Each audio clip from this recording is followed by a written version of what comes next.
يا الله، السلام عليكم شباب، تحياتنا لكم شباب. هواي موصينا على المكان الملكي للعلوازيات. حصلنا اثنين، هذا واحد قدامكم، هذا جبته هنا حتى عزله لان طير شويه صعب، يراد لمكان مرتاح مفتوح، وما شاء الله صورته اني حتى جناح طق هنا الطير، فالشي خرافي. طير حايل تقريبا عمره اكثر من 4 سنوات والله اعلم. الطير مبين من حنجرته، هسه ما شاء الله جاي ذب لسانه خوف هذا اللسان، ما ذبه بالفيديو هسه اللي فتح، قلت لكم حتى طق جناح، وهسه راح تسمعون. هنا أنا ثبت الموبايل وهذا. والثاني عندي هناك بمكان الشغل، هم ما شاء الله لسانات تحفه، بس فتح مال خوف يعني مو على المرتاح، حتى يكون عندكم فكره.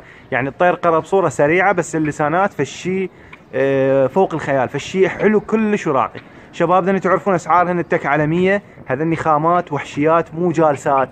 يعني خاف هسه واحد يقول يابا هذا شلون طق جناح، بعد طق جناح، هو مكانه شويه هنا حلو مفتوح، هاي اشجار قدامه، طق جناح الطير، لانه بعد الله اللي يعلم. المهم فهذا واحد رقم واحد، وذاك الثاني بمكان الشغل رقم اثنين.